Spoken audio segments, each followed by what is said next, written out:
Buku Borobudur Bukan Candi. Bagian 10 selesai. Karya Santo Saba. Dibuat sebagai wacana keilmuan berdasar telaah dan kajian akademik yang masih bersifat subjektif. Hal ini perlu diteliti kembali oleh para ahli di bidangnya. Dalam upaya mengembalikan sejarah benar Indonesia. Indonesia Arya. By Santo Saba. Exploration dan Riset. Info lengkap. WhatsApp ke +62813-2132-9787. Saba versi Yahudi, Seba Ibrani. Seba adalah sebuah kerajaan yang disebutkan dalam kitab suci Ibrani, Perjanjian Lama, dan Al-Quran. Seba fitur dalam tradisi Ethiopia, Ibrani dan Al-Quran. Antara lain itu adalah rumah dari Alkitab Ratu Seba, bernama Makeda dalam tradisi Ethiopia dan Bilqis dalam tradisi Arab. Studi arkeologi modern mendukung pandangan bahwa kerajaan Alkitab Seba adalah peradaban Semit kuno Saba di Southern Saudi, di Yaman, antara 1200 SM sampai 275 Masehi dengan ibu kotanya Marib. The Kingdom jatuh setelah perang sipil yang panjang tapi sporadis antara beberapa dinasti Yaman mengklaim kerajaan, yang mengakibatkan munculnya akhir Himyarite Raya. Deskripsi serupa dalam Alkitab Ibrani ditemukan dalam tulisan-tulisan Strabo dan sejarah Asyur tentang Sabaeans. Peradaban mereka membentang sejauh Akoba dengan koloni kecil untuk melindungi rute perdagangan. Koloni ini termasuk Yasrib dan kerajaan Arab pusat Kindah dan Ethiopia Utara di mana arkeolog menemukan sebuah kuil kuno yang didedikasikan untuk dewa kepala Saba Maka studi tentang sejarah dan budaya dari kerajaan ini masih tambal sulam, terutama kronologi peristiwa sejarah dan raja-raja. Dua nama Seba, dieja dalam bahasa Ibrani dengan Sin, dan Seba, dieja dengan Sameh, disebutkan beberapa kali dalam Alkitab dengan silsilah yang berbeda. Misalnya, dalam tabel bangsa-bangsa Seba, bersama dengan Dedan, terdaftar sebagai keturunan anak Nuham, sebagai anak dari Raema, anak Cush. Kemudian dalam Kejadian, Seba dan Dedan terdaftar sebagai nama anak-anak dari Yoksan, anak Abraham. Lain Seba tercantum dalam tabel bangsa-bangsa sebagai putra Joktan. Keturunan lain dari anak Nusem. Ada beberapa kemungkinan alasan lain untuk ini. Satu teori adalah bahwa Saba mendirikan banyak koloni untuk mengontrol rute perdagangan dan berbagai pusat kafilah mereka pada bangsa Israel kuno. Seperti etnologi mereka didasarkan pada alasan geografis dan politik tidak selalu ras Arab. Teori lain menunjukkan bahwa Saba berasal dari selatan Levan dan mendirikan kerajaan mereka di reruntuhan Minayan Raya. Ini masih sebuah teori namun dan tidak dapat dikonfirmasi. Klaim yang paling terkenal untuk ketenaran untuk tanah Alkitab Seba adalah cerita dari Ratu Seba, yang melakukan perjalanan ke Yerusalem untuk mempertanyakan Raja Salomo, tiba di kafilah besar dengan batu mulia, rempah-rempah dan emas.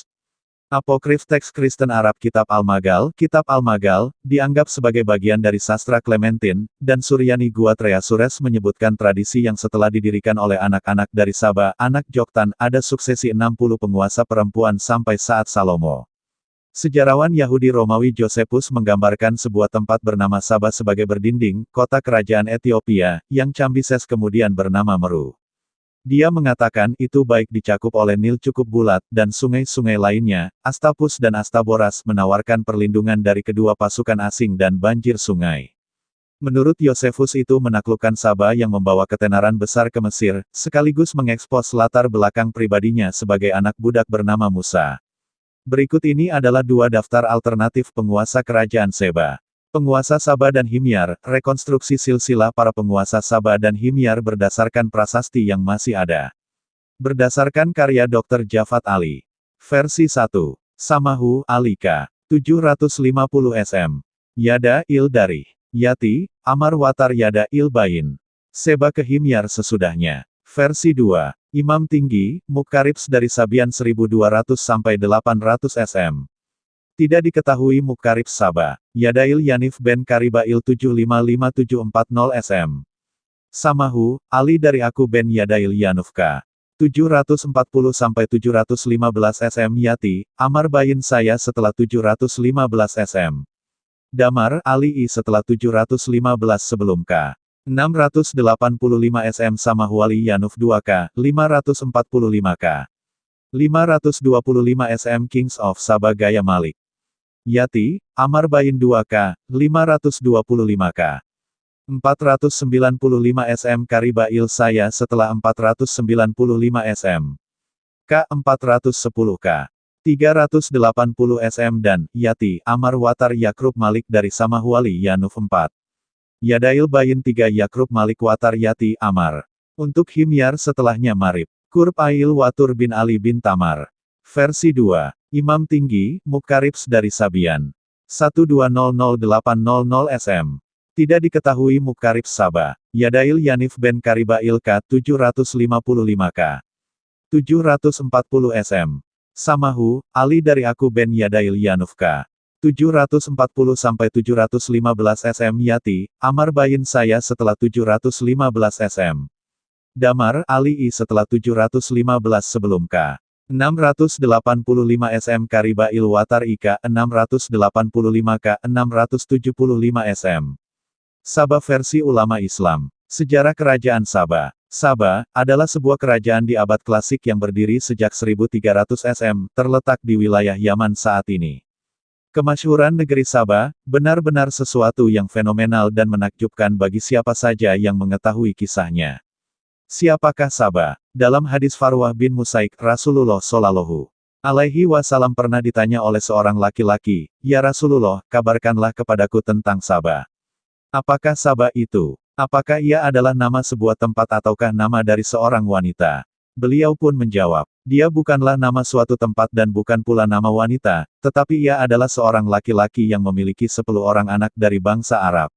6 orang dari anak-anaknya menempati wilayah Yaman dan 4 orang menempati wilayah Syam." Hari. Abu Dawud, nomor 3988 dan Tirmidzi, no. 3222. Dalam riwayat Ibnu Abbas radhiyallahu anhu ada tambahan nama-nama dari anak Sabah, adapun yang menempati wilayah Yaman, mereka adalah Mashij, Kindah, Al-Azad, Al-Asyariun, Anmar, dan Himyar. Dan yang menempati wilayah Syam adalah Lakem, Juzam Amilah, dan Gasan, Hari Ahmad, no. 2898. Para sejarawan juga mencatat bahwa nama asli dari Sabah adalah Abdu Asi Syams. Dan sebagaimana kita ketahui, nama-nama kabilah Arab terambil dari nama anak-anak Sabah. Kerajaan Sabah, awalnya Kerajaan Sabah, dikenal dengan dinasti Mu'inah sedangkan raja-raja mereka dijuluki sebagai Mukrib Sabah. Ibu kotanya Sarwah, yang puing-puingnya terletak 50 km ke arah barat laut dari kota Marib. Pada periode inilah bendungan Marib mulai dibangun. Periode ini antara tahun 1300 SM hingga 620 SM. Pada periode berikutnya, antara tahun 620 SM 115 SM, barulah mereka dikenal dengan nama Sabah. Mereka menjadikan Marib sebagai ibu kotanya. Letak geografi. Dahulu, secara garis besar wilayah Jazirah Arab dibagi menjadi 2 bagian, bagian utara dan bagian selatan. Arab bagian selatan lebih maju dibandingkan Arab bagian utara. Masyarakat Arab bagian selatan adalah masyarakat yang dinamis dan memiliki peradaban, mereka telah mengenal kontak dengan dunia internasional karena pelabuhan mereka terbuka bagi pedagang-pedagang asing yang hendak berniaga ke sana. Sementara orang-orang Arab Utara adalah mereka yang terbiasa dengan kerasnya kehidupan padang pasir, mereka kaku dan lugu karena kurangnya kontak dengan dunia luar. Tentu saja geografi kerajaan Sabah sangat mempengaruhi bagi kemajuan peradaban mereka. Sebab lain yang disebutkan oleh sejarawan adalah terjadinya perang saudara di kalangan rakyat Sabah, sementara bendungan mereka butuh pemugaran karena dirusak oleh musuh-musuh mereka. Tahrir wa Tanwir, 22:169, perang saudara tersebut mengalihkan mereka dari memperbaiki bendungan Marib. Bendungan ini hancur sekitar tahun 542 M. Setelah itu, mereka hidup dalam kesulitan, tumbuhan-tumbuhan yang tumbuh subur di tanah mereka tidak lagi menghasilkan buah seperti sebelum-sebelumnya dan Yaman saat ini termasuk salah satu negeri termiskin dan terkering di Jazirah Arab. Dia bukanlah nama suatu tempat dan bukan pula nama wanita, tetapi ia adalah seorang laki-laki yang memiliki 10 orang anak dari bangsa Arab. 6 orang dari anak-anaknya menempati wilayah Yaman dan 4 orang menempati wilayah Syam. Hari. Abu Dawud, nomor 3988 dan Tirmidzi, no. 3222. Dalam riwayat Ibnu Abbas radhiyallahu anhu ada tambahan nama-nama dari anak Sabah, adapun yang menempati wilayah Yaman, mereka adalah Mashij, Kindah, Al-Azad, Al-Asyariun, Anmar, dan Himyar. Dan yang menempati wilayah Syam adalah Lakem, Juzam Amilah, dan Gasan, Hari Ahmad, no. 2898. Ini adalah kesimpulan subjektif penulis tentang Sabah dan Sulaiman. Sabah adalah sebuah kerajaan di abad klasik yang berdiri sejak 1300 SM, terletak di wilayah Yaman saat ini.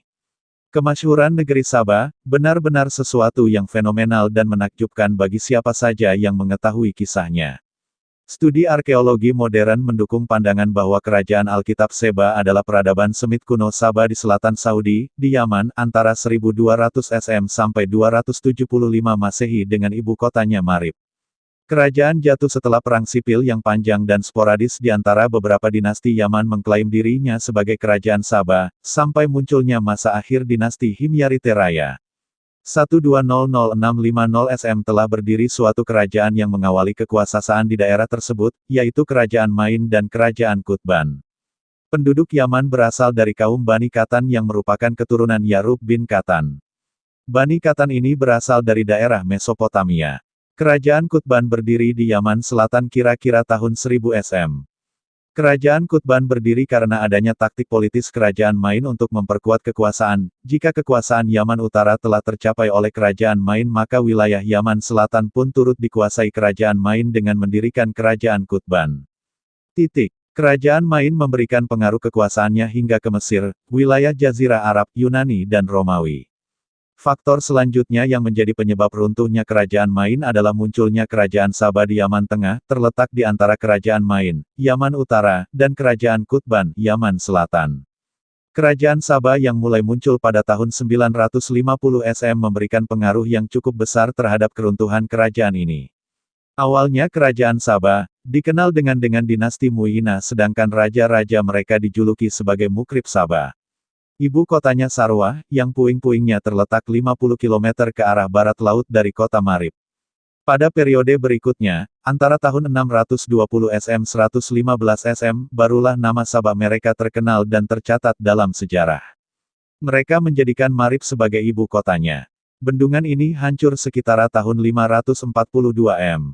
Setelah itu, mereka hidup dalam kesulitan. Tumbuhan-tumbuhan yang tumbuh subur di tanah mereka tidak lagi menghasilkan buah seperti sebelum-sebelumnya, dan Yaman saat ini termasuk salah satu negeri termiskin dan terkering di Jazirah Arab.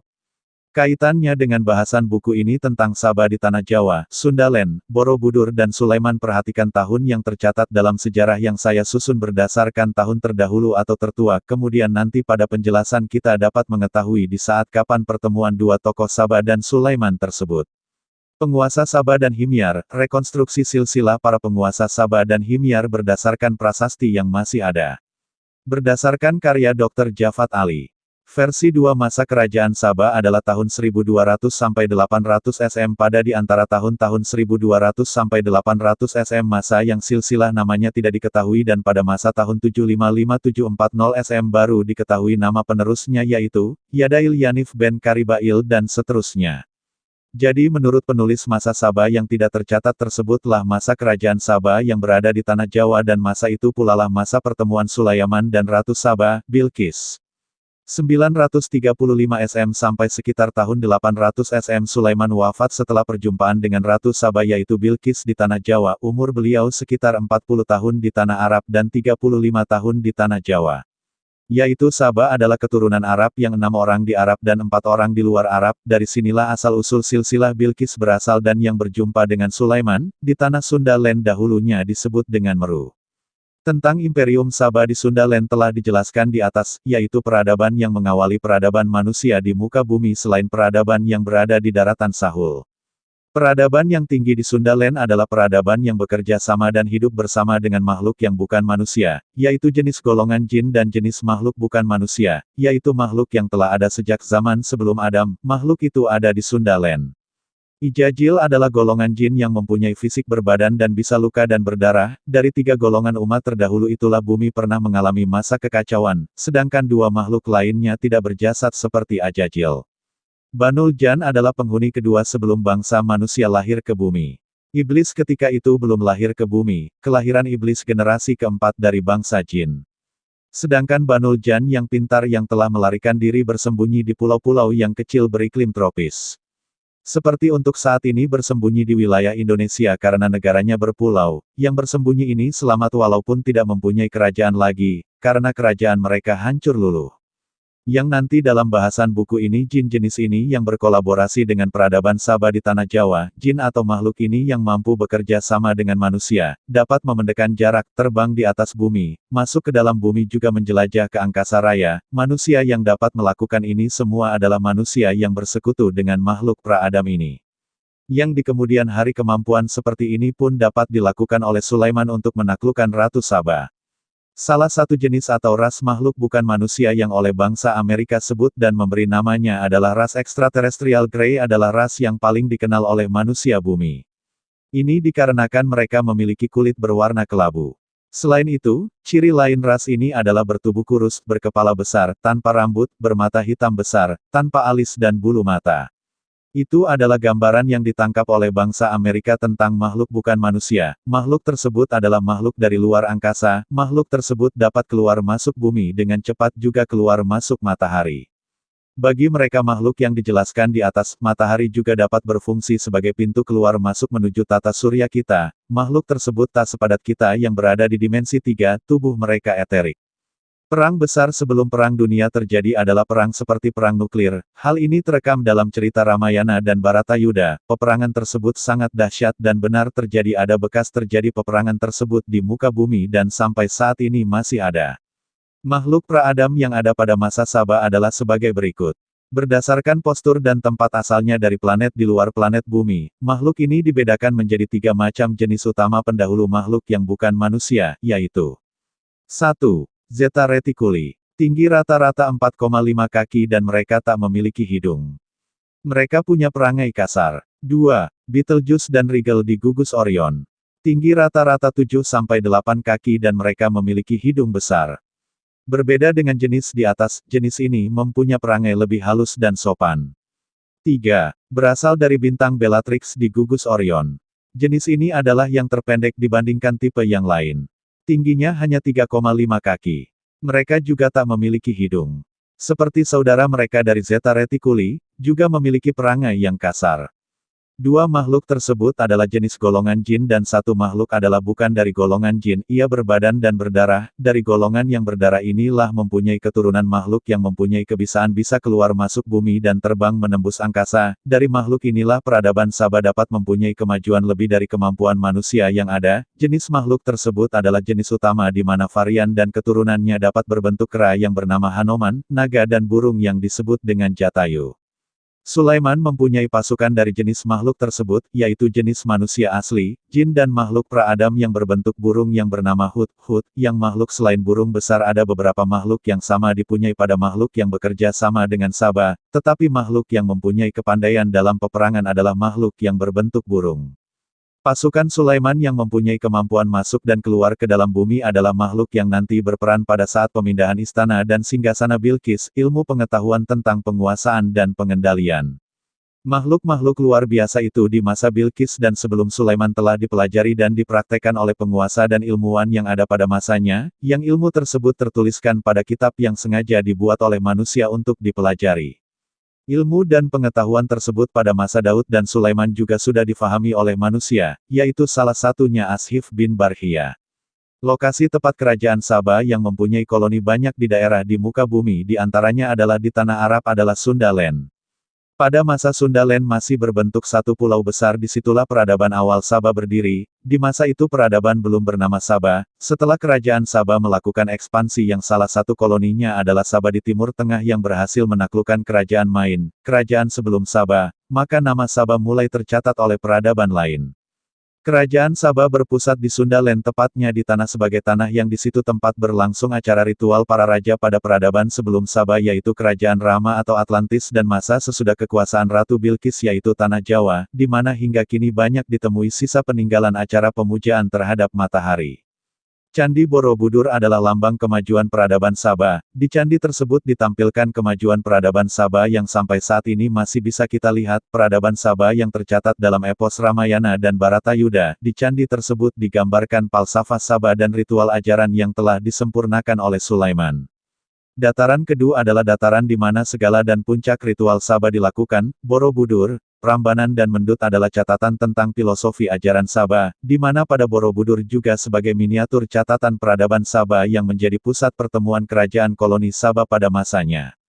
Di masa penaklukan Sabah oleh Sulaiman Borobudur tetap menjadi ikon peradaban dan catatan ajaran Sabah, dan Sulaiman melakukan penyempurnaan bentuk serta penambahan pada bagian stupa utama berada di bagian atas patung-patung serta reliefnya.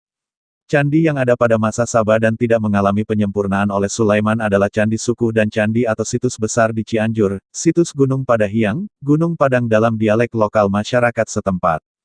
Tanah di mana para raja berkumpul, yaitu raja-raja yang termasuk koloni Sabah adalah sebuah daratan di Lembah Kedu. Pada masa itu lembah tersebut dinamai Lembah Semut, di mana para raja yang membawa perwakilan pasukannya berkumpul untuk berjumpa dengan ratu penguasanya Ratu Sabah.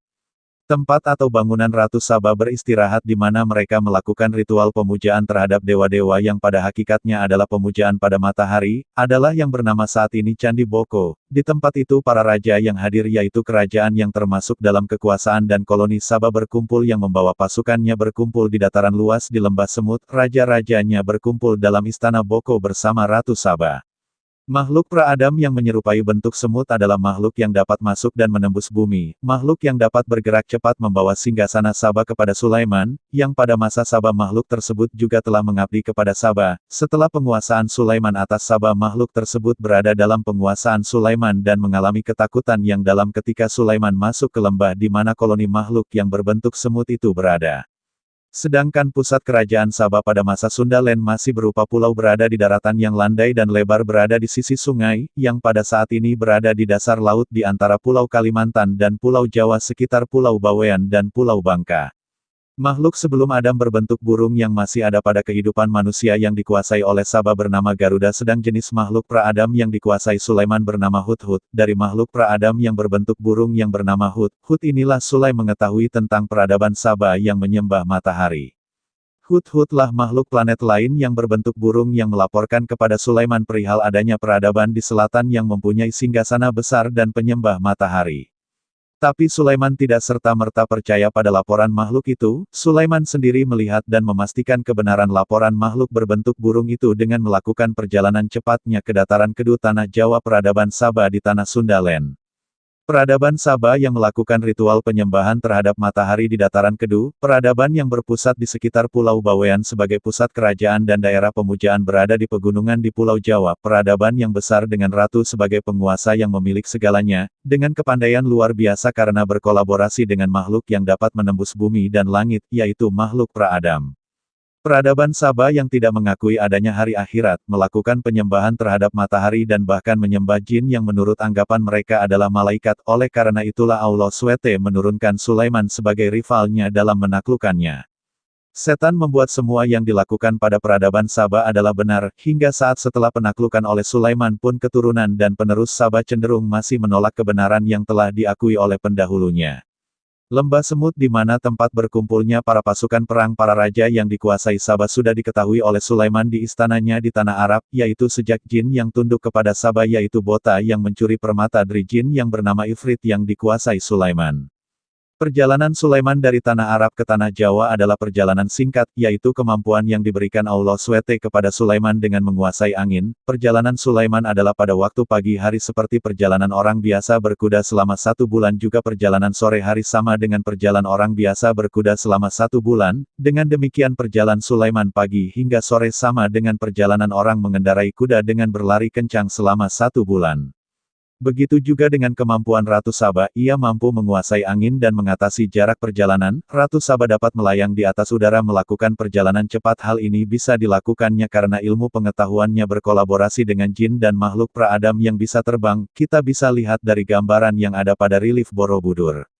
Ratu Sabah memiliki kemampuan melintasi jarak dan waktu dengan kecepatan tinggi. Kita bisa lihat nanti di mana Ratu Sabah yang dengan kesombongannya yang telah memiliki kerajaan di berbagai daerah di muka bumi. Dan pusat kerajaannya pada tanah luas datar Sundaland, berkata dengan pongahnya yaitu perkataan, "Jauhkanlah jarak perjalanan kami."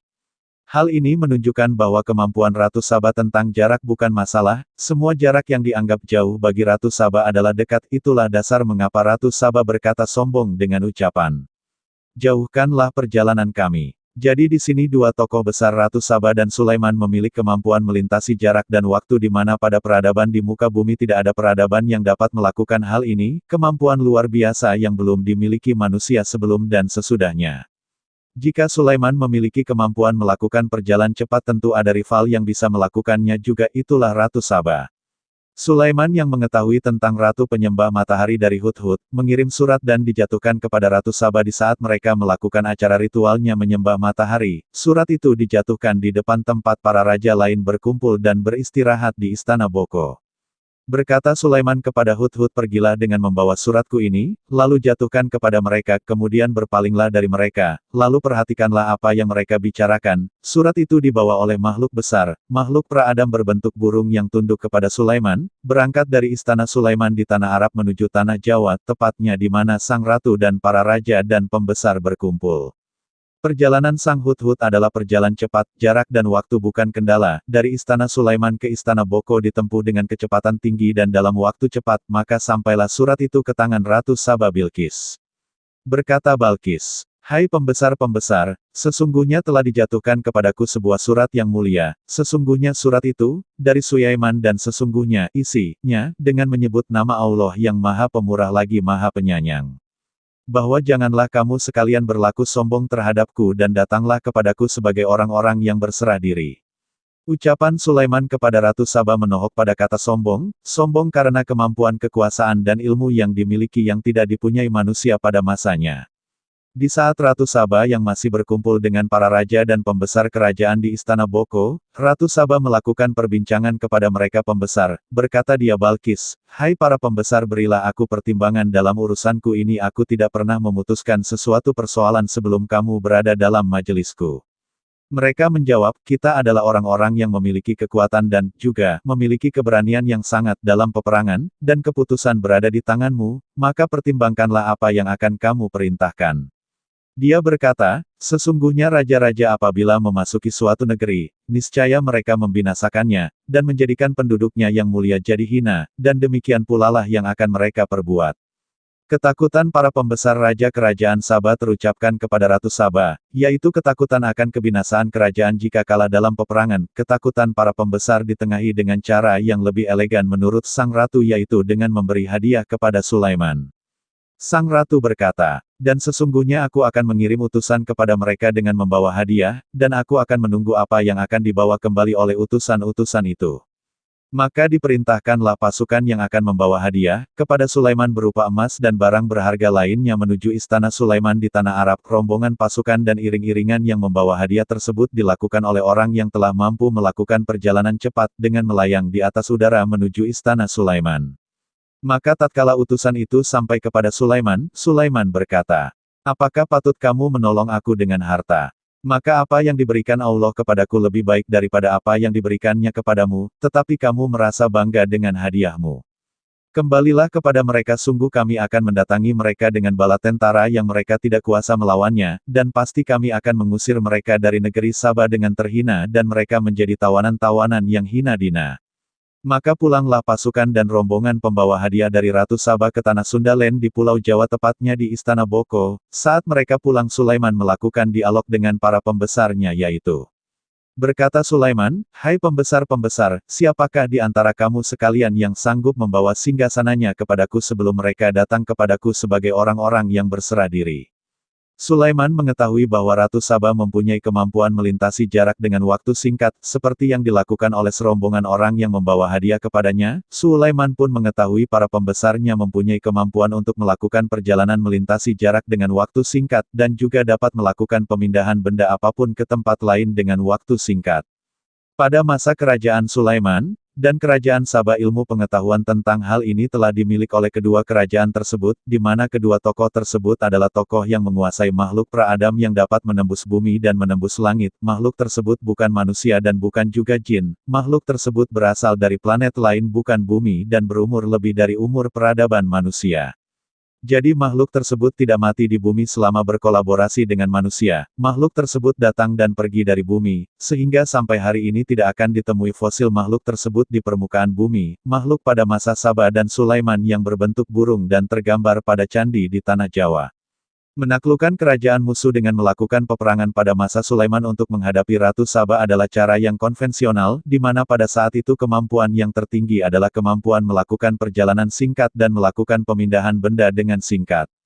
Sehingga Sulaiman menaklukkan Saba dengan cara menunjukkan kemampuan lebih dari apa yang dapat dilakukan Ratu Saba. Sehingga untuk menghadapi Ratu Saba Sulaiman menawarkan kepada pembesarnya hal tersebut dan berkata, "Hai pembesar-pembesar, siapakah di antara kamu sekalian yang sanggup membawa singgasananya kepadaku sebelum mereka datang kepadaku sebagai orang-orang yang berserah diri?" Berkata Ifrit yang pandai dari golongan jin, "Aku akan datang kepadamu dengan membawa singsana itu kepadamu sebelum kamu berdiri dari tempat dudukmu. Sesungguhnya aku benar-benar kuat untuk membawanya lagi dapat dipercaya." Ifrit adalah golongan jin yang mempunyai kemampuan dapat melakukan perjalanan cepat dan memindahkan sesuatu dengan cepat. Ifrit ini pula jin yang telah tunduk dan menjadi pasukan Sulaiman yang permatanya dicuri oleh jin yang dikuasai Saba yaitu Bota, sehingga Sulaiman mengetahui ada peradaban penyembah matahari yang berkolaborasi dengan makhluk lain selain manusia berada di tanah Sundaland. Kemampuan memindahkan singgasana ini hanya dimiliki oleh jin dan makhluk bukan manusia pada kerajaan Saba, tapi di kerajaan Sulaiman kemampuan ini dimiliki oleh manusia. Ini membuktikan bahwa kolaborasi dengan jin adalah hal yang masih rendah untuk kemampuan pindah-memindahkan singgasana. Salah seorang pembesar di kerajaan Sulaiman mengajukan diri untuk tugas memindahkan singgasana Saba di atas kecepatan yang akan dilakukan oleh golongan jin. Ia adalah manusia yang berdarah dan berdaging seperti kita, ia bernama Ashif bin Barhia. Berkatalah seorang yang mempunyai ilmu dari Alkitab, "Aku akan membawa singgasana itu kepadamu sebelum matamu berkedip." Maka tatkala Sulaiman melihat singgasana itu terletak di hadapannya, ia pun berkata, "Ini termasuk kurnia Tuhanku untuk mencoba aku apakah aku bersyukur atau mengingkari akan nikmatnya. Dan barang siapa yang bersyukur maka sesungguhnya dia bersyukur untuk kebaikan dirinya sendiri dan barang siapa yang ingkar, maka sesungguhnya Tuhanku maha kaya lagi maha mulia." Yang dipindah oleh Sulaiman melalui seorang yang telah mempelajari ilmu pengetahuan tinggi, adalah singgasana Ratu Saba yang ada Sundaland ke istana Sulaiman di tanah Arab. Dalam sekejap mata singgasana Ratu Saba sudah ada di hadapan Sulaiman dan para pembesarnya, maka Sulaiman memerintahkan untuk sedikit merubah singgasana Ratu Saba, dengan maksud apakah ia Bilqis masih dapat mengenalinya. Sulaiman berkata, "Rubahlah baginya singgasananya, maka kita akan melihat apakah dia mengenal ataukah dia termasuk orang-orang yang tidak mengenalnya." Rombongan pembawa hadiah yang dikawal oleh pasukan Ratu Saba, dengan melakukan perjalanan di atas bumi dengan kecepatan tinggi telah sampai di istana Saba, menyampaikan apa yang dipesan Sulaiman, serta bercerita tentang kebesaran kerajaan Sulaiman. Setelah Ratu Saba berdiskusi dengan para pembesarnya, maka Ratu Saba memutuskan untuk menyerah dan takluk kepada Sulaiman, maka Bilqis dan para pasukannya pun pergi ke tanah Arab menuju istana kerajaan Sulaiman, untuk menyerah dan tunduk pada kerajaan Sulaiman. Setelah Ratu Saba sampai di tanah Arab dan masuk ke dalam istana Sulaiman, Sulaiman berkata kepada Bilqis, "Serupa inikah singgasanamu?" Dia menjawab, "Seakan-akan singgasana ini singgasanaku, kami telah diberi pengetahuan sebelumnya dan kami adalah orang-orang yang berserah diri." Ratu Saba, Bilqis memasuki gerbang istana bersama para pembesar dan perwakilan pasukannya. Saat memasuki pintu gerbang dilihatnya, singgasana Bilqis ada di hadapannya, hanya ada perubahan sedikit, yaitu singgasana tersebut lebih bagus dari singgasana asli Bilqis. Lalu Bilqis pun berucap yang didengar juga oleh Sulaiman dan para pembesar Bilqis dan Sulaiman. Bilqis berucap, "Seakan-akan singgasana ini singgasanaku." Seketika itu pula para pembesar Bilqis berkerumun, mengitari Sang Ratu Saba yang berkesimpulan bahwa mereka pembesar, meyakini kehebatan ilmu yang dipunyai Sulaiman melebihi kemampuan ilmu yang dipelajari pembesar Saba, yaitu ilmu yang dianggap tinggi, tentang memindahkan benda ke suatu tempat. Ilmu mereka tentang itu mereka dapati dari kerja sama dengan jin dan makhluk bukan manusia. Ilmu dan kemampuan yang dipunyai pembesar Sulaiman yaitu Ashif bin Barhia adalah ilmu empiris yang dapat dipelajari dengan tanpa bekerja sama dengan makhluk jin, yaitu ilmu yang berdasarkan ajaran Daud serta agama yang berdasarkan Tauhid dan pada masa itu, telah diketahui oleh pembesar Saba dan Ratu Bilqis, mereka membenarkan tetapi tetap tidak mau mengikuti, keyakinan akan ketinggian ilmu yang dipunyai pembesar Sulaiman membuat mereka pembesar mengakuinya, dan berkata bersama dengan ucapan, "Kami telah diberi pengetahuan sebelumnya." Para pembesar Bilqis takluk dan merasa terkalahkan oleh kemampuan yang dimiliki Ashif bin Barhia. Hal itu terwakili oleh ucapan Ratu Saba kepada pembesar yang hadir saat itu. Bilqis menyerah dan berkata, "Kami adalah orang-orang yang berserah diri." Keadaan terpaksa mereka pembesar Bilqis dan Sang Ratu harus mengakui kelebihan yang dipunyai Sulaiman dan pembesarnya. Hal ini sudah seharusnya dari dahulu mereka takluk dan tunduk. Mereka nenek moyang terdahulu telah melakukan hal ini, mempelajari dan melakukan hal-hal yang di atas kemampuan manusia, untuk memindahkan benda, berjalan di atas udara, masuk ke dalam bumi dan menembus angkasa. Pada masa Saba, ilmu dan prosesi untuk mencapai manusia yang bisa seperti itu telah ada jauh sebelum Ratu Saba ada. Ilmu dan ritual yang dilakukan adalah dengan tapa dan samadhi yang dilakukan oleh peradaban nenek moyang bangsa Nusantara di Pulau Besar Sundaland. Pada masa Sulaimanlah kemampuan yang dipunyai peradaban Saba dapat tertandingi. Prosesi ritual duduk bersila adalah posisi yang dilakukan para pertapa nenek moyang Nusantara untuk mencapai tingkat keilmuan yang tinggi, yang dapat melakukan hal-hal yang dianggap gaib. Posisi duduk bersila inilah yang ada pada Candi Borobudur, yang pada akhirnya ajaran ini menyebar sampai ke tanah India melahirkan Mahavira dalam ajaran Jainisme kemudian Siddhartha Gautama dengan nama ajaran Buddhis.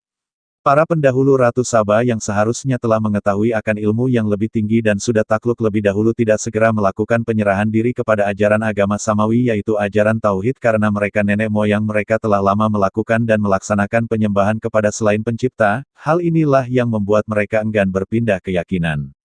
Duplikat singgasana Saba yang dipindahkan oleh pembesar Sulaiman Asif bin Barkhia dari tanah bumi Nusantara, diletakkan di luar istana Sulaiman, dan kerajaan Saba adalah berada pada daerah yang mempunyai gugusan pulau yang banyak air adalah benda yang akrab bagi Ratu Saba di mana peradaban kerajaan lain tidak memilikinya. Di saat para pembesar Saba berkumpul berdiskusi dan merasa tersingi dengan melihat singgasana sang ratu ada di kerajaan Sulaiman, maka disapalah mereka oleh Sulaiman. Dikatakan kepadanya, masuklah ke dalam istana. Maka tatkala dia melihat lantai istana itu, dikiranya kolam air yang besar, dan disingkapkannya kedua betisnya. Berkatalah Sulaiman, sesungguhnya ia adalah istana licin terbuat dari kaca. Berkatalah Balkis, ya Tuhanku, sesungguhnya aku telah berbuat zalim terhadap diriku dan aku berserah diri bersama Sulaiman kepada Allah, Tuhan semesta alam. Sang ratu terperangah melihat istana Sulaiman yang sangat megahnya, melebihi keindahan istana Ratu Saba di negerinya. Bilqis mengakui kezaliman terhadap dirinya sendiri yang berlebih, yaitu merasa dia yang paling terkaya dan paling berkuasa di muka bumi, mempunyai peradaban yang tinggi dan mempunyai ilmu yang melebihi orang biasa. Setelah perjumpaannya dengan Sulaiman Ratu Saba menyerah dan mengakui kelebihan yang diberikan Tuhan kepada Sulaiman melebihi apa yang Bilqis punyai, maka sejak saat itulah Bilqis mengikuti ajaran Sulaiman, ajaran yang tidak menyembah kepada matahari. Takluknya Ratu Saba dan pembesar kerajaan Saba kepada Sulaiman, tidak berakhir sampai di situ saja, ada tugas dan tanggung jawab Ratu Saba dan pembesar untuk meluruskan ajaran yang dianut oleh rakyatnya dan koloni kerajaannya, yaitu upaya penyampaian kepada seluruh masyarakat untuk meninggalkan ajaran penyembahan yang berkiblat kepada matahari. Inilah upaya Ratu Saba yang dibantu Sulaiman dalam upaya menyampaikan kepada masyarakat dan koloni kerajaan di Saba di dunia, meluruskan dan meninggalkan ajaran penyembahan kepada jin dan kepada matahari. Upaya kedua orang tokoh tersebut tampil pada Borobudur dan Komplek Candi Prambanan, meluruskan tentang ajaran yang dahulu berpusat kepada matahari kini berpusat dan berakhir kepada Tuhan Yang Maha Esa, Sang Hyang Tunggal. Perlu diingat adalah peradaban sebelum Saba di tanah Sundaland sudah ada peradaban tinggi yang tercatat dalam epos Ramayana, pendahulu peradaban Saba. Ramayana adalah perjalanan dan ajaran Sang Rama yang ditulis pada masa jauh setelah dinasti Rama, pendahulu Saba ada. Dan mengalami masa peperangan dengan peradaban Harappa di tanah India di sekitar Sungai Indus, yang Sang Rama menyerang daerah tersebut, dan tercatat dalam Perang Baratayuda. Tahapan pembangunan Borobudur. Para ahli arkeologi menduga bahwa rancangan awal Borobudur adalah stupa tunggal yang sangat besar memahkotai puncaknya. Diduga masa stupa raksasa yang luar biasa besar dan berat ini membahayakan tubuh dan kaki candi sehingga arsitek perancang Borobudur memutuskan untuk membongkar stupa raksasa ini dan diganti menjadi 3 barisan stupa kecil dan 1 stupa induk seperti sekarang. Berikut adalah perkiraan tahapan pembangunan Borobudur. Tahap pertama. Masa pembangunan Borobudur tidak diketahui pasti tahunnya, tapi dipastikan bahwa Borobudur dibangun di masa Sundaland masih berupa satu pulau besar. Borobudur dibangun di atas bukit alami, bagian atas bukit diratakan dan pelataran datar diperluas. Borobudur dibangun oleh peradaban yang tinggi yang pernah ada di muka bumi. Peradaban itu melakukan peribadatan dengan menyembah matahari. Pelataran di atas candi yang awalnya datar dan tidak ada stupa adalah area ritual bersama menghadap ke matahari. Sesungguhnya Borobudur tidak seluruhnya terbuat dari batu andesit, bagian bukit tanah dipadatkan dan ditutup struktur batu sehingga menyerupai cangkang yang membungkus bukit tanah. Sisa bagian bukit ditutup struktur batu lapis demi lapis. Pada awalnya dibangun tata susun bertingkat. Sepertinya dirancang sebagai piramida berundak, tetapi kemudian diubah. Sebagai bukti ada tata susun yang dibongkar. Dibangun 3 undakan pertama yang menutup struktur asli piramida berundak. Bentuk dasar ini ada sebelum peradaban Sabah, yaitu peradaban yang maju dan mempunyai ilmu pengetahuan tinggi. Peradaban Rama, yang tercatat dalam epos Ramayana beberapa ratus tahun kemudian setelah terjadi perang besar, Perang Baratayuda.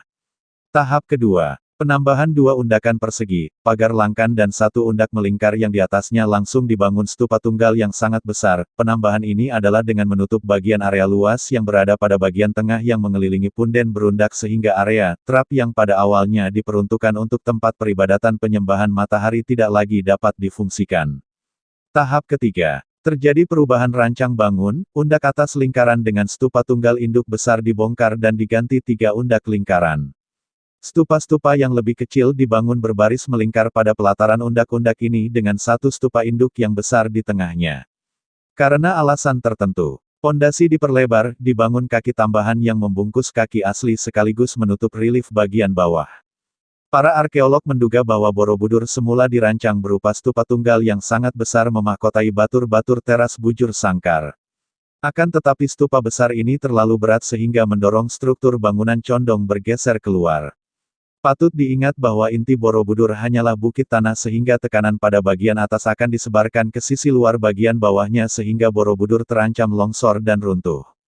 Karena itulah diputuskan untuk membongkar stupa induk tunggal yang besar dan menggantikannya dengan teras-teras melingkar yang dihiasi deretan stupa kecil berterawang dan hanya 1 stupa induk.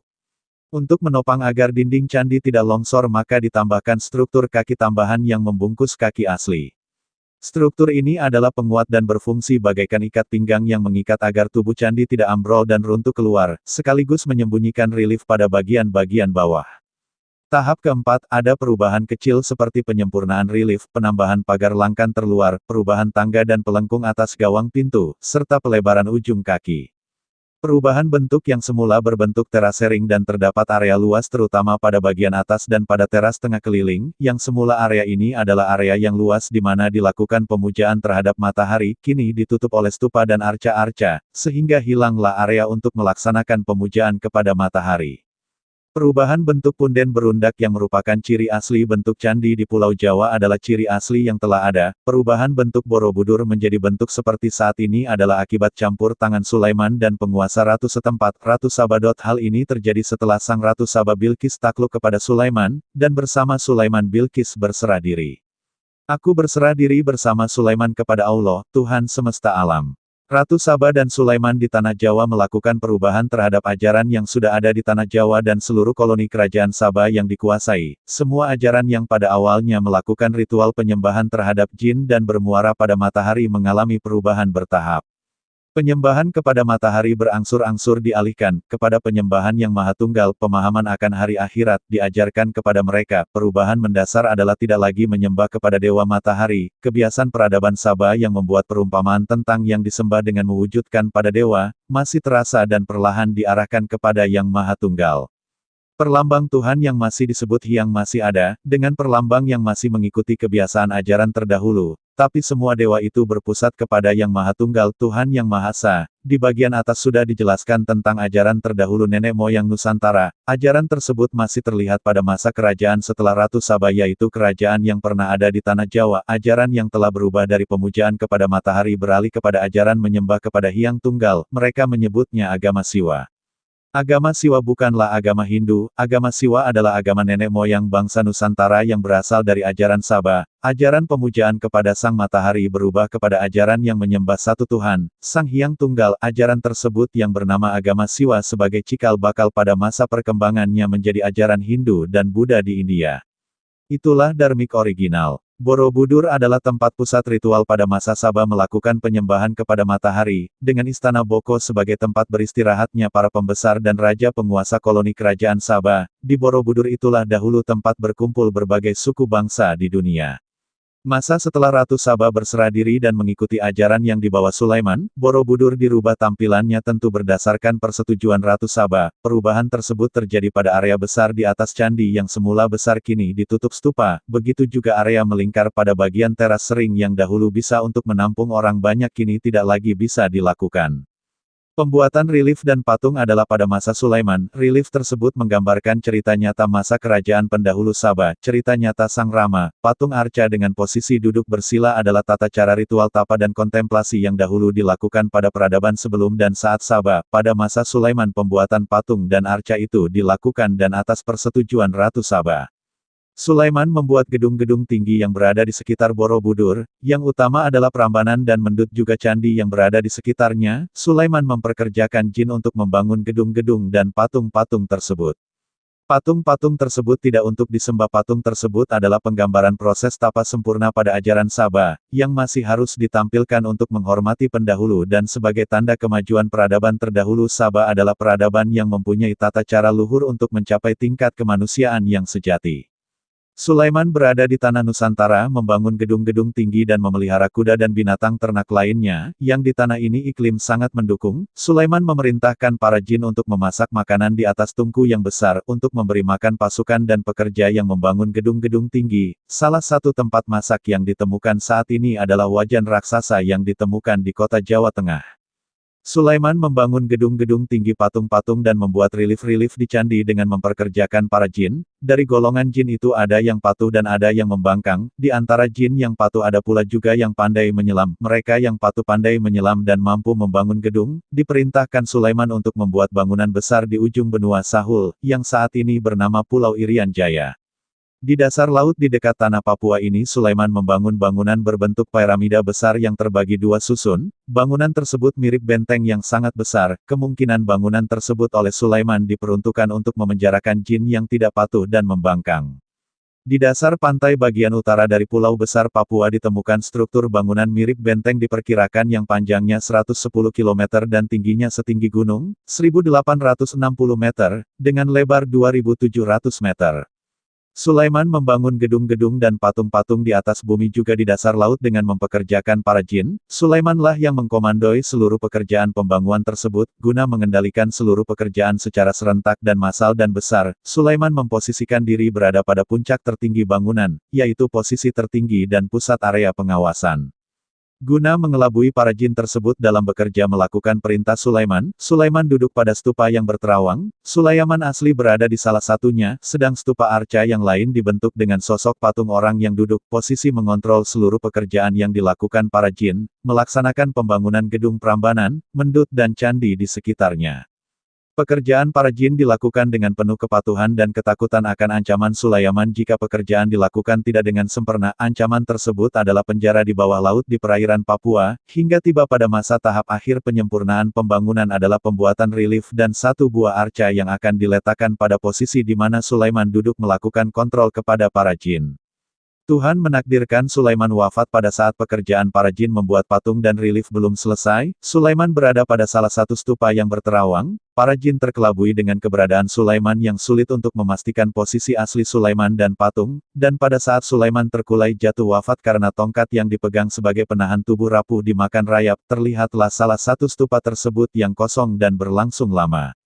Disinilah para jin baru menyadari bahwa posisi stupa berterawang yang beberapa waktu ini kosong adalah posisi di mana Sulaiman berada, karena stupa berterawang yang lain adalah patung batu. Sulaiman adalah manusia, tidak tampaknya Sulaiman karena beliau wafat jatuh terkulai di bagian bawah stupa. Maka kini tahulah para jin yang bekerja, bahwa Sulaiman telah wafat, maka saat itu pula lah para jin pergi meninggalkan pekerjaannya. Hal ini tampak dari sisa pekerjaan para jin yang tidak selesai dan ditinggalkan ketika diketahui Sulaiman telah wafat. Kita bisa lihat dari satu arca patung yang berbentuk manusia pada posisi duduk yang tidak selesai. Patung ini adalah patung yang akan diletakkan pada posisi di mana Sulaiman duduk bersila untuk mengontrol pelaksanaan pembangunan gedung-gedung tinggi candi dan penyempurnaan relief. Pada relief bagian dasar Borobudur didapati bentuk relief yang belum selesai dikerjakan. Patung dan relief adalah benar ini dibuat oleh para jin atas perintah Sulaiman. Kita bisa perhatikan dari jenis batuan yang dipakai untuk membangun candi yaitu batu andesit pegunungan. Batu andesit dengan jenis tersebut adalah jenis batu yang mudah dibentuk dan hanya berada dan berasal dari dalam gunung yang tidak mudah untuk mengambilnya. Bentuk yang ada pada patung serta relief tidak menggunakan teknik pahat. Semua bentuk dalam candi baik berupa patung dan relief adalah teknik melebur, yaitu meletakkan sesuatu yang panas kepada batu untuk membentuk apa yang diingini. Keahlian dan kepandaian membentuk pada benda keras dengan teknik melumer karena tahu memanaskan tidak dapat dilakukan oleh manusia. Hal ini hanya dapat dilakukan oleh jin dan setan yang memang berasal dari api. Hasil perjuangan Sulaiman menaklukkan Ratu Saba dan mengajarkan ajaran penyembahan kepada satu Tuhan juga meninggalkan bukti sejarah yang sampai kini masih bisa kita lihat, adalah bukti bahwa suatu peradaban tinggi telah ada di muka bumi dan meninggalkan jejak sejarah kebenaran agama Tauhid dalam bentuk Candi Borobudur. Hal tersebut juga kita dapat temui pada masa perjuangan Nabi Soleh kepada kaum Samud, jejak kaum Lut yang hancur dan masih tersisa, bukti tidak pernah langgengnya suatu ajaran dan peradaban yang tidak mengikuti ajaran para nabi, jejak peradaban yang tinggi dan hancur tersebut masih bisa kita lihat. Peradaban yang tinggi pada masa lalu yang hancur adalah sebagai pengingat kepada manusia bahwa ada yang lebih berkuasa dan maha segalanya, segala yang dia punyai adalah anugerah dari yang maha kuasa. Ini kesimpulan sebagai pembelajaran kepada manusia. Atau siapakah yang telah menciptakan langit dan bumi dan yang menurunkan air untukmu dari langit, lalu kami tumbuhkan dengan air itu kebun-kebun yang berpemandangan indah, yang kamu sekali-kali tidak mampu menumbuhkan pohon-pohonnya, apakah di samping Allah ada Tuhan yang lain? Bahkan sebenarnya mereka adalah orang-orang yang menyimpang dari kebenaran. Atau siapakah yang telah menjadikan bumi sebagai tempat berdiam, dan yang menjadikan sungai-sungai di celah-celahnya, dan yang menjadikan gunung-gunung untuk mengkokohkannya dan menjadikan suatu pemisah antara dua laut, apakah di samping Allah ada Tuhan yang lain? Bahkan sebenarnya kebanyakan dari mereka tidak mengetahui. Atau siapakah yang memperkenankan doa orang yang dalam kesulitan apabila ia berdoa kepadanya, dan yang menghilangkan kesusahan dan yang menjadikan kamu manusia sebagai khalifah di bumi, apakah di samping Allah ada Tuhan yang lain? Amat sedikitlah kamu mengingatinya. Atau siapakah yang memimpin kamu dalam kegelapan di dataran dan lautan dan siapa pulakah yang mendatangkan angin sebagai kabar gembira sebelum kedatangan rahmatnya? Apakah di samping Allah ada Tuhan yang lain? Maha tinggi Allah terhadap apa yang mereka persekutukan dengannya. Atau siapakah yang menciptakan manusia dari permulaannya, kemudian mengulanginya lagi, dan siapa pula yang memberikan rezeki kepadamu dari langit dan bumi, apakah di samping Allah ada Tuhan yang lain? Katakanlah, tunjukkanlah bukti kebenaranmu, jika kamu memang orang-orang yang benar. Katakanlah, tidak ada seorang pun di langit dan di bumi yang mengetahui perkara yang gaib, kecuali Allah SWT, dan mereka tidak mengetahui bila mereka akan dibangkitkan. Sebenarnya pengetahuan mereka tentang akhirat tidak sampai ke sana, malahan mereka ragu-ragu tentang akhirat itu, lebih-lebih lagi mereka buta daripadanya. Pengetahuan tentang akhirat yaitu masa pendahulu Saba yaitu pada masa Atlantis dinasti Rama belum sampai ke sana, mereka hanya menduga-duga saja dan bahkan buta sama sekali mengetahui tentang hari pembalasan yaitu akhirat.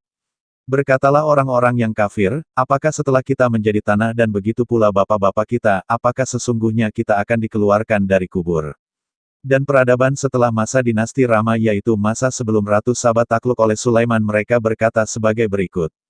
Sesungguhnya kami telah diberi ancaman dengan ini dan juga bapak-bapak kami dahulu, ini tidak lain hanyalah dongengan-dongengan orang dahulu kala. Kejadian penaklukan Ratu Saba, kaum Samud dan kaum Lut juga masa peradaban Musa adalah pelajaran besar bagi manusia dan peradaban atau sekelompok orang yang masih bersikeras kepada pemahaman yang tidak menuhankan satu Tuhan atau ada Tuhan-Tuhan yang lain, yang disembah, maka berdasarkan cerita nyata tentang Sulaiman dan Saba di atas kita bisa menarik kesimpulan dan katakanlah, berjalanlah kamu, di muka bumi, lalu perhatikanlah bagaimana akibat orang-orang yang berdosa. Pertanyaan, apa saja dan siapa saja yang pernah ada di muka bumi yang dianggap berdosa dan akibatnya yang terjadi dan masih tersisa jejaknya utek menjadi bahan perhatian. Dan janganlah kamu berduka cita terhadap mereka, dan janganlah dadamu merasa sempit terhadap apa yang mereka tipu dayakan. Dan mereka orang-orang kafir berkata, bilakah datangnya azab itu, jika memang kamu orang-orang yang benar? Katakanlah, mungkin telah hampir datang kepadamu sebagian dari azab yang kamu minta supaya disegerakan itu. Dan sesungguhnya Tuhanmu benar-benar mempunyai kurnia yang besar yang diberikannya kepada manusia, tetapi kebanyakan mereka tidak mensyukurinya. Dan sesungguhnya Tuhanmu, benar-benar mengetahui apa yang disembunyikan hati mereka dan apa yang mereka nyatakan. Tiada sesuatu pun yang gaib di langit dan di bumi, melainkan terdapat dalam kitab yang nyata. Sesungguhnya Al-Quran ini menjelaskan kepada Bani Israel sebahagian besar dari perkara-perkara yang mereka berselisih tentangnya. Mengangkat cerita nyata tentang Sulaiman adalah upaya penjelasan kepada orang Israel tentang kebenaran yang dibawa oleh Sulaiman, kebenaran ajaran tauhid yang dibawa, ajaran yang menolak dan melarang bekerja sama dengan jin dan setan. Sulaiman menguasai jin dan memperkerjakan jin, Sulaiman tidak menyembah jin. Dan sesungguhnya Al-Quran itu benar-benar menjadi petunjuk dan rahmat bagi orang-orang yang beriman. Sesungguhnya Tuhanmu akan menyelesaikan perkara antara mereka dengan keputusannya, dan Dia Maha Perkasa lagi Maha Mengetahui. Sebab itu bertakwalah kepada Allah, sesungguhnya kamu berada di atas kebenaran yang nyata. Sesungguhnya kamu tidak dapat menjadikan orang-orang yang mati mendengar dan tidak pula menjadikan orang-orang yang tuli mendengar panggilan apabila mereka telah berpaling membelakang. Dan kamu sekali-kali tidak dapat memimpin memalingkan orang-orang buta dari kesesatan mereka. Kamu tidak dapat menjadikan seorang pun mendengar, kecuali orang-orang yang beriman kepada ayat-ayat kami, lalu mereka berserah diri. Dan apabila perkataan telah jatuh atas mereka, kami keluarkan sejenis binatang melata dari bumi yang akan mengatakan kepada mereka, bahwa sesungguhnya manusia dahulu tidak yakin kepada ayat-ayat kami. Makhluk yang telah kita ketahui di atas adalah makhluk yang bukan berasal dari bumi, makhluk yang dapat keluar masuk ke dalam bumi, menembus angkasa. Makhluk yang mempunyai umur panjang hingga hari kiamat, makhluk tersebut pernah berkolaborasi pada masa peradaban tertinggi manusia peradaban Saba. Makhluk tersebut akan keluar dan mengutarakan bahwa dari sejak masa peradaban terdahulu, bahwa manusia itu tidak yakin akan kebenaran yang dibawa para nabi, terutama pada hal prinsip satu Tuhan dan keberadaan negeri akhirat. Dan ingatlah hari ketika kami kumpulkan dari tiap-tiap umat segolongan orang-orang yang mendustakan ayat-ayat kami, lalu mereka dibagi-bagi dalam kelompok-kelompok. Hingga apabila mereka datang, Allah berfirman, apakah kamu telah mendustakan ayat-ayatku, padahal ilmu kamu tidak meliputinya, atau apakah yang telah kamu kerjakan? Dan jatuhlah perkataan azab atas mereka disebabkan kezaliman mereka, maka mereka tidak dapat berkata apa-apa.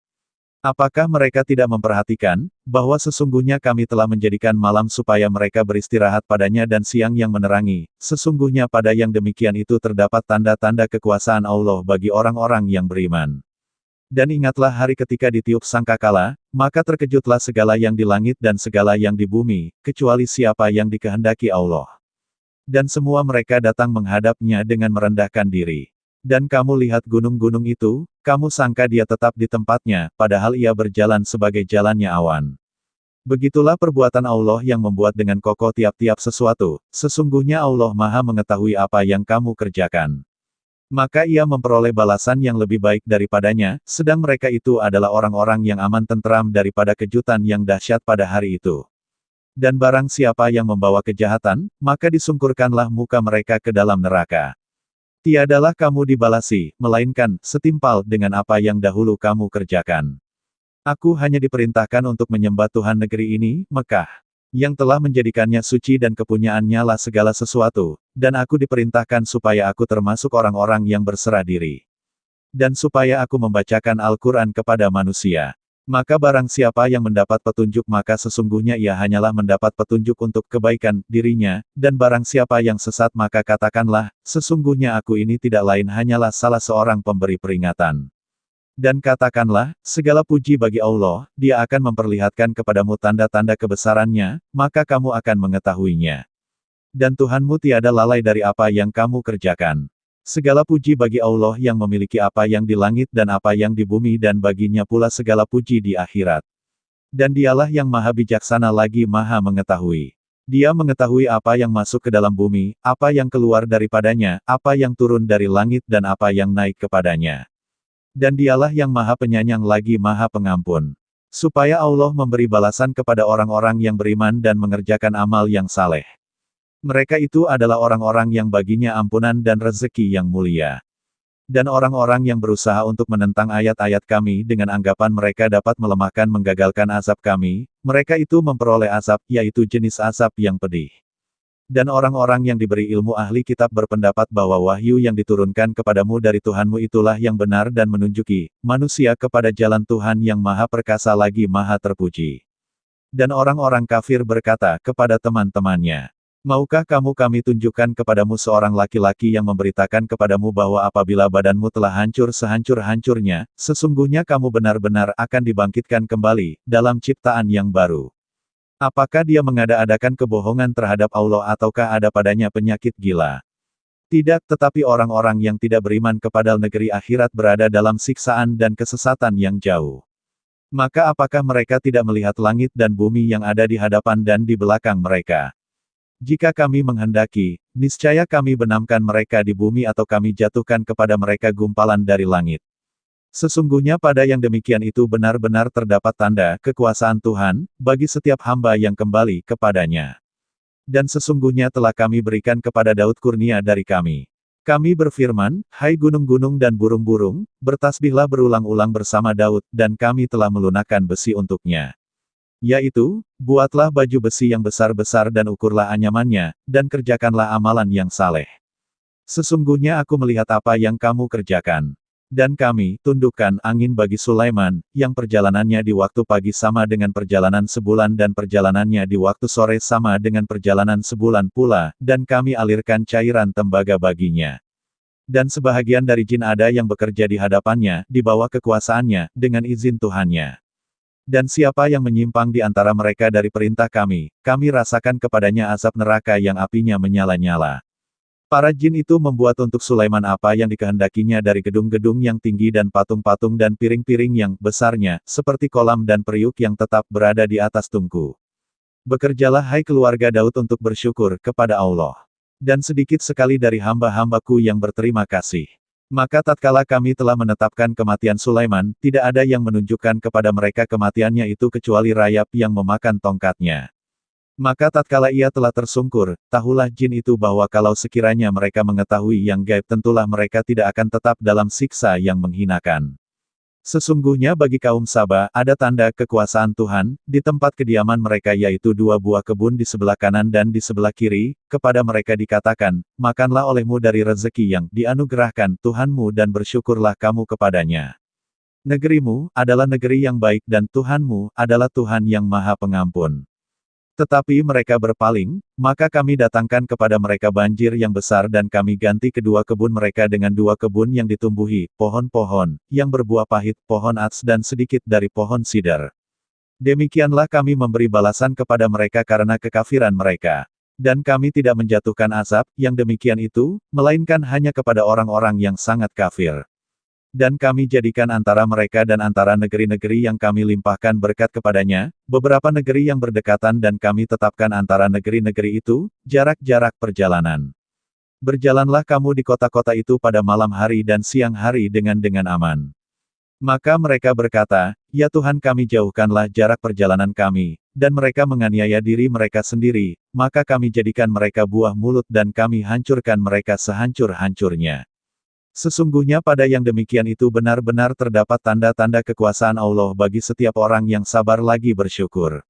Dan sesungguhnya iblis telah dapat membuktikan kebenaran sangkaannya terhadap mereka lalu mereka mengikutinya, kecuali sebahagian orang-orang yang beriman. Dan tidak adalah kekuasaan iblis terhadap mereka, melainkan hanyalah agar kami dapat membedakan siapa yang beriman kepada adanya kehidupan akhirat dari siapa yang ragu-ragu tentang itu. Dan Tuhanmu Maha memelihara segala sesuatu. Katakanlah, serulah mereka yang kamu anggap sebagai Tuhan, selain Allah, mereka tidak memiliki kekuasaan, seberat zarah pun di langit dan di bumi, dan mereka tidak mempunyai suatu saham pun dalam penciptaan, langit dan bumi dan sekali-kali tidak ada di antara mereka yang menjadi pembantu baginya. Dan tiadalah berguna syafaat di sisi Allah melainkan bagi orang yang telah diizinkannya memperoleh syafaat itu, sehingga apabila telah dihilangkan ketakutan dari hati mereka, mereka berkata apakah yang telah difirmankan oleh Tuhanmu. Mereka menjawab, perkataan, yang benar, dan dialah yang maha tinggi lagi maha besar. Katakanlah, siapakan yang memberi rezeki kepadamu dari langit dan dari bumi. Katakanlah Allah, dan sesungguhnya kami atau kamu orang-orang musyrik pasti berada dalam kebenaran atau dalam kesesatan yang nyata. Katakanlah, kamu tidak akan ditanya, bertanggung jawab tentang dosa yang kami perbuat dan kami tidak akan ditanya pula tentang apa yang kamu perbuat. Katakanlah, perlihatkanlah kepadaku sembah-sembahan yang kamu hubungkan dengan dia sebagai sekutu-sekutunya, sekali-kali tidak mungkin. Sebenarnya dialah Allah yang maha perkasa lagi maha bijaksana. Dan kami tidak mengutus kamu, melainkan kepada umat manusia seluruhnya sebagai pembawa berita gembira dan sebagai pemberi peringatan, tetapi kebanyakan manusia tiada mengetahui. Dan mereka berkata, kapankah datangnya janji ini, jika kamu adalah orang-orang yang benar? Katakanlah, bagimu ada hari yang telah dijanjikan, hari kiamat, yang tiada dapat kamu minta mundur daripadanya barang sesaat pun dan tidak pula kamu dapat meminta supaya diajukan. Dan orang-orang kafir berkata, kami sekali-kali tidak akan beriman kepada Al-Quran ini dan tidak pula kepada kitab yang sebelumnya. Dan alangkah hebatnya, kalau kamu lihat ketika orang-orang yang zalim itu dihadapkan kepada Tuhannya, sebahagian dari mereka menghadapkan perkataan kepada sebagian yang lain. Orang-orang yang dianggap lemah berkata kepada orang-orang yang menyombongkan diri, kalau tidaklah karena kamu tentulah kami menjadi orang-orang yang beriman. Orang-orang yang menyombongkan diri berkata kepada orang-orang yang dianggap lemah, kamikah yang telah menghalangi kamu dari petunjuk sesudah petunjuk itu datang kepadamu? Tidak, sebenarnya kamu sendirilah orang-orang yang berdosa. Dan orang-orang yang dianggap lemah berkata kepada orang-orang yang menyombongkan diri, tidak, sebenarnya tipu daya-mu, di waktu malam dan siang, yang menghalangi kami, ketika kamu menyeru kami supaya kami kafir kepada Allah dan menjadikan sekutu-sekutu baginya. Kedua belah pihak menyatakan penyesalan tatkala mereka melihat asap. Dan kami pasang belenggu di leher orang-orang yang kafir. Mereka tidak dibalas melainkan dengan apa yang telah mereka kerjakan. Dan kami tidak mengutus kepada suatu negeri seorang pemberi peringatan pun, melainkan orang-orang yang hidup mewah di negeri itu berkata, sesungguhnya kami mengingkari apa yang kamu diutus untuk menyampaikannya. Dan mereka berkata, kami lebih banyak mempunyai harta dan anak-anak daripada kamu, dan kami sekali-kali tidak akan diazab. Katakanlah, sesungguhnya Tuhanku melapangkan rezeki bagi siapa yang dikehendakinya dan menyempitkan, bagi siapa yang dikehendakinya, akan tetapi kebanyakan manusia tidak mengetahui. Dan sekali-kali bukanlah harta dan bukan pula anak-anak kamu yang mendekatkan kamu kepada kami sedikit pun, tetapi orang-orang yang beriman dan mengerjakan amal-amal saleh mereka itulah yang memperoleh balasan yang berlipat ganda disebabkan apa yang telah mereka kerjakan, dan mereka aman sentosa di tempat-tempat yang tinggi, dalam surga. Dan orang-orang yang berusaha menentang ayat-ayat kami dengan anggapan untuk dapat melemahkan, menggagalkan azab kami, mereka itu dimasukkan ke dalam azab. Katakanlah, sesungguhnya Tuhanku melapangkan rezeki bagi siapa yang dikehendakinya di antara hamba-hambanya dan menyempitkan bagi siapa yang dikehendakinya. Dan barang apa saja yang kamu nafkahkan, maka Allah akan menggantinya dan dialah pemberi rezeki yang sebaik-baiknya. Dan ingatlah, hari yang di waktu itu Allah mengumpulkan mereka semuanya kemudian Allah berfirman kepada malaikat, apakah mereka ini dahulu menyembah kamu? Malaikat-malaikat itu menjawab, Maha Suci Engkau. Engkaulah pelindung kami, bukan mereka, bahkan mereka telah menyembah jin, kebanyakan mereka beriman kepada jin itu. Maka pada hari ini sebahagian kamu tidak berkuasa untuk memberikan kemanfaatan dan tidak pula kemudaratan kepada sebahagian yang lain. Dan kami katakan kepada orang-orang yang zalim, rasakanlah olehmu azab neraka yang dahulunya kamu dustakan itu. Dan apabila dibacakan kepada mereka ayat-ayat kami yang terang, mereka berkata orang ini tiada lain hanyalah seorang laki-laki yang ingin menghalangi kamu dari apa yang disembah oleh bapak-bapakmu, dan mereka berkata Al-Quran ini tidak lain hanyalah kebohongan yang diada-adakan saja. Dan orang-orang kafir berkata terhadap kebenaran tatkala kebenaran itu datang kepada mereka ini tidak lain hanyalah sihir yang nyata. Dan kami tidak pernah memberikan kepada mereka kitab-kitab yang mereka baca dan sekali-kali tidak pernah pula mengutus kepada mereka sebelum kamu seorang pemberi peringatan pun. Dan orang-orang yang sebelum mereka telah mendustakan sedang orang-orang kafir Mekah itu belum sampai menerima 1/10 dari apa yang telah kami berikan kepada orang-orang dahulu itu lalu mereka mendustakan rasul-rasulku. Maka alangkah hebatnya akibat kemurkaanku. Katakanlah, sesungguhnya aku hendak memperingatkan kepadamu suatu hal saja, yaitu supaya kamu menghadap Allah, dengan ikhlas, berdua-dua atau sendiri-sendiri, kemudian kamu fikirkan, tentang Muhammad, tidak ada penyakit gila sedikit pun pada kawanmu itu. Dia tidak lain hanyalah pemberi peringatan bagi kamu sebelum menghadapi azab yang keras. Katakanlah, upah apapun yang aku minta kepadamu, maka itu untuk kamu. Upahku hanyalah dari Allah, dan Dia Maha mengetahui segala sesuatu. Katakanlah, sesungguhnya Tuhanku mewahyukan kebenaran. Dia Maha mengetahui segala yang gaib. Katakanlah, kebenaran telah datang dan yang batil itu tidak akan memulai dan tidak pula akan mengulangi. Katakanlah, jika aku sesat maka sesungguhnya aku sesat atas kemudaratan diriku sendiri, dan jika aku mendapat petunjuk maka itu adalah disebabkan apa yang diwahyukan Tuhanku kepadaku. Sesungguhnya Dia Maha mendengar lagi Maha dekat. Dan alangkah hebatnya, jikalau kamu melihat ketika mereka orang-orang kafir, terperanjat ketakutan pada hari kiamat, maka mereka tidak dapat melepaskan diri dan mereka ditangkap dari tempat yang dekat untuk dibawa ke neraka, dan, di waktu itu, mereka berkata, kami beriman kepada Allah, bagaimanakah mereka dapat mencapai keimanan, dari tempat yang jauh itu? Dan sesungguhnya mereka telah mengingkari Allah sebelum itu, dan mereka menduga-duga tentang yang gaib dari tempat yang jauh. Dan dihalangi antara mereka dengan apa yang mereka ingini sebagaimana yang dilakukan terhadap orang-orang yang serupa dengan mereka pada masa dahulu. Sesungguhnya mereka dahulu, di dunia, dalam keraguan yang mendalam. Buku Borobudur bukan candi. Bagian 10 selesai. Karya Santo Saba. Dibuat sebagai wacana keilmuan berdasar telaah dan kajian akademik yang masih bersifat subjektif. Hal ini perlu diteliti kembali oleh para ahli di bidangnya. Dalam upaya mengembalikan sejarah benar Indonesia. Indonesia Arya. By Santo Saba. Exploration dan Riset. Info lengkap. WhatsApp ke +62813 2132 9787.